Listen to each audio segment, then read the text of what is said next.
Now for our story. It was mid-afternoon. Lefty Larkin and Aunt Mary Lane's niece, Peggy Douglas, were driving into town in the little pickup truck. Peggy had a bright red kerchief tied around her head, and she was wearing a woolly scarf of the same color at her throat. A sharp wind had given her cheeks a becoming glow. Lefty had a great surge of secret paternal pride as he looked at her. Thinking back over the conversation he'd had with Aunt Mary that morning, he wondered what he should do. Aunt Mary was dead set against Peggy's taking any definite step, against her planning to marry Nicholas Dorn at this time. And yet, Lefty was all for it. Aunt Mary was so often right about things. The more he thought about it, the more Lefty hoped Peggy would not bring up the matter today. He certainly wouldn't say anything unless she did.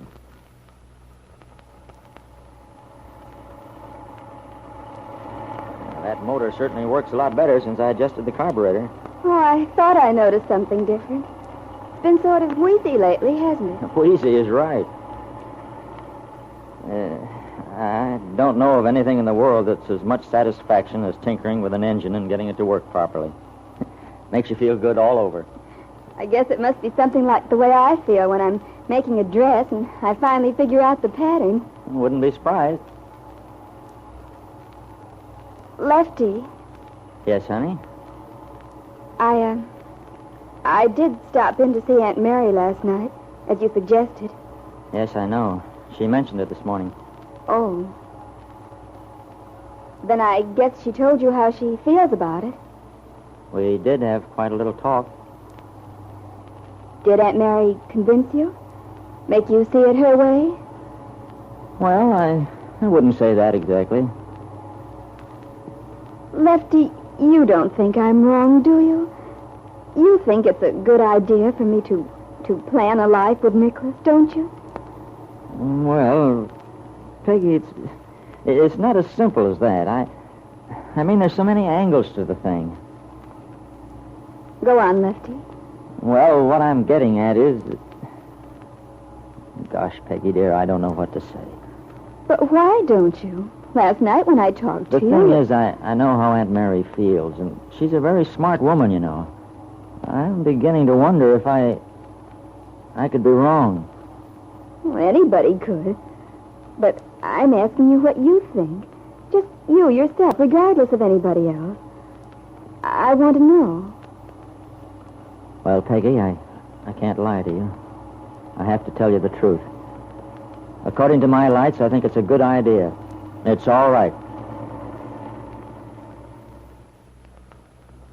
They'd arrived in town by then. Lefty parked the little truck across from the square. The two went their separate ways after agreeing when to meet for the trip home. A few minutes later, Lefty entered the swinging doors of David Bowman's bank. Looking up from his desk in the little fenced-in enclosure to the right, David caught sight of Lefty as he started to hurry by. Lefty, Good morning, Dave. you didn't really intend to rush by without saying hello, did you, Lefty? It's just that I have several things to attend to, David. Well, for the love of Mike, come on in and sit down for a minute. Well, okay.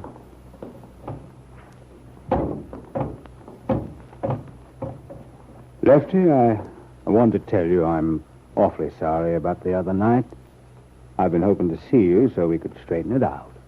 Oh, well, I probably shouldn't have blown up the way I did. After all, it's your business. You have to do things the way you see them. No, I'm glad you understand that. I was afraid... So, if you think Bill Meade is the only man around here who can handle the new department at the bank, the only financial wizard equal to the responsibility... Lefty, wait a minute. Now, don't go overboard. I guess I am sort of unreasonable about it, Dave.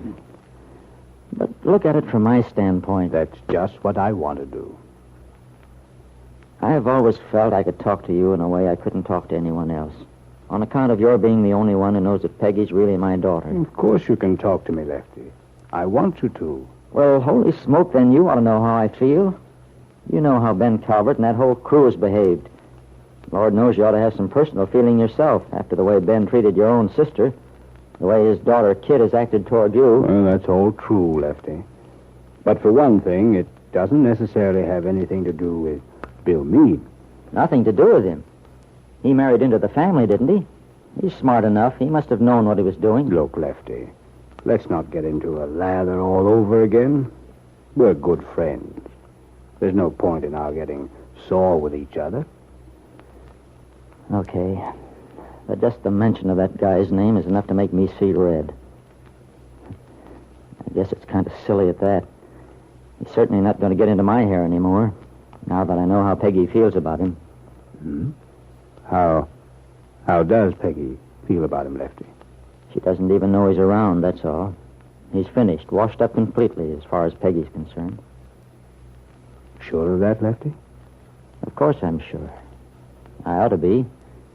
All Peggy can talk about lately is Nicholas Dorn. Well, that's news. Think there's anything in it? I know darn well there is. If you want to know, it looks as if they're really serious, planning to make a go of it together. I hadn't realized. What does Mary think about it? Well, you know how Aunt Mary is, always pulling for the underdog, seeing the bright side. She seems to think Peggy ought to wait a while. Wait, huh? What does she mean by that? What does she think might happen? Of course, I don't put any stock in it at all, but Aunt Mary has some romantic idea that poor Bill is misunderstood, that there's some mysterious explanation for the way he's acted. She wants Peggy to stall around and give him a chance to put himself right again. Of course, she doesn't say it just in so many words, but that's the general drift of it. Sounds pretty sensible to me, Lefty. It's better to be safe. Well, it doesn't sound sensible to me. When Peggy asked me how I felt, I came right out and told her. I think she ought to go right ahead and marry Nicholas if that's what she wants to do. I don't like to go against Aunt Mary's wishes, David, but this time there was nothing else to do. I had to stick to my guns. Well, of course you have to be honest, Lefty. With yourself and Peggy, too. But I'm sorry to say I think you're wrong. I don't think you should have given Peggy your approval if Aunt Mary was so much against it. How can you say that? Peggy asked me. I had to give her an honest answer, say what I think. I am her father. Yes, Lefty, you are her father. But remember, Peggy doesn't know that. Nor Aunt Mary, for that matter. It doesn't alter the facts. No.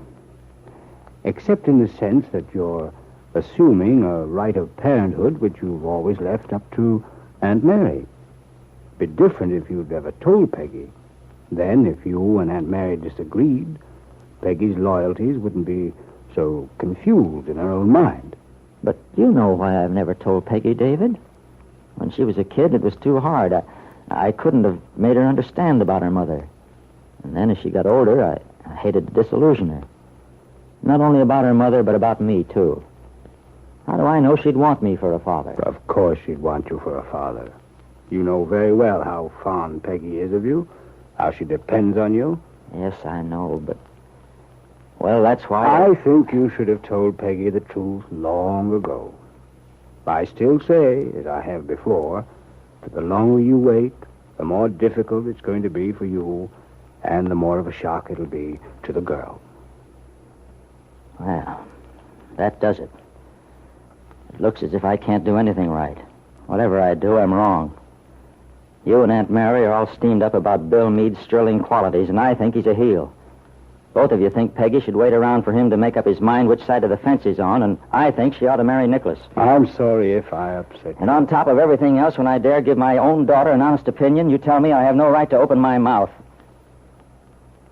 David, I'd better get out of here before I really lose my temper. David Bowman looked after his old friend regretfully. If only he could tell Lefty what he knew, that Bill Meade did intend to get a divorce. As it was, Lefty might be giving Peggy advice which he would later have cause to regret. He was so eager for the girl's happiness, so bitter against the man he felt had hurt her so deeply. The man who himself had been tricked by Kit Meade, and who might soon be tricked by her again.